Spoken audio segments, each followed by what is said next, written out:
The Joe Biden administration is rolling out new international travel policies affecting Americans and non-citizens alike who want to fly into the US.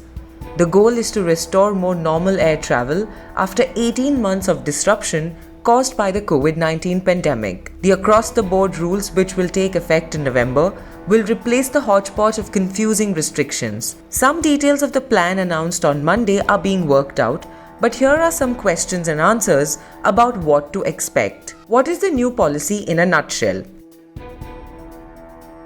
All adult foreign nationals traveling to the United States will be required to be fully vaccinated before boarding their flight.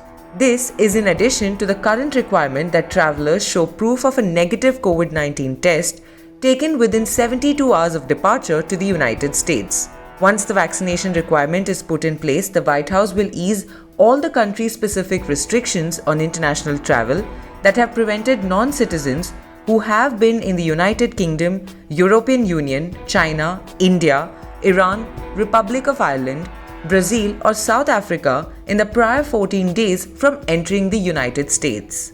How does this affect Americans? Fully vaccinated Americans will only need to show proof of a negative COVID-19 test taken within 72 hours of departure to the US. What about unvaccinated Americans? US citizens and permanent residents who are not fully vaccinated will still be able to fly to the US, but they will see tougher testing and contact tracing protocols. They will need to be tested within 24 hours of boarding a flight to the US, as well as undergo testing upon return to the country. It remains to be seen though how the federal government will enforce the testing requirement upon return. How does this affect children?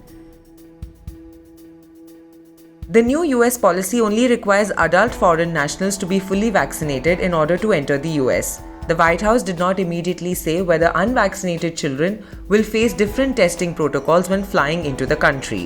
Which vaccines are acceptable? The CDC says the US will accept full vaccination of travelers with any COVID-19 vaccine approved for emergency use by the WHO, including those from Pfizer, Moderna and Johnson & Johnson used in the United States. Other vaccines are also approved by the WHO and used widely around the world, including the AstraZeneca and China's Sinovac, with varying degrees of effectiveness against COVID-19 and its more transmissible Delta variant. The WHO is reviewing Russia's Sputnik V vaccine but hasn't approved it. How will this affect airfares? Ajit Damodaran, economist for the travel research firm Hopper, predicted that growing demand is likely to cause higher airfares on flights from Europe, although the rush to book flights could be slowed down by the Delta variant and high COVID-19 rates in the United States. If fares rise, it would mark a turnaround in prices since the start of the pandemic. Will airlines collect data on passengers? The CDC will require airlines to collect information about passengers and provide it to the health agency if it needs to conduct contact tracing. The airlines had restricted a similar change last year when it was proposed by the CDC and eventually blocked by the Trump administration.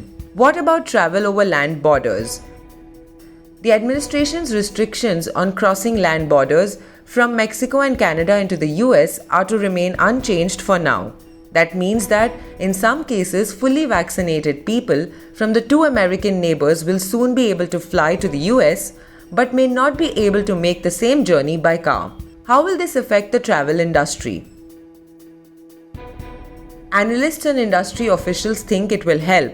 The US Chamber of Commerce said lifting the current restrictions on international travelers will contribute to a durable recovery for the US economy. Before Monday, the US was on pace to lose $175 billion in export income from international visitors this year, according to the US Travel Association. How have the current restrictions affected international travel? They have made it easier for Americans to visit Europe than the other way around. US international travel in August was down 54% compared with 2 years ago, and arrivals by non-US citizens were off 74% according to Airlines for America. Last but not the least, how will the changes affect business travel? There is pent-up demand among business travelers from Europe. Foreign executives who have been vaccinated will no longer have to prove that their travel to the United States served the US national interest, a time-consuming process.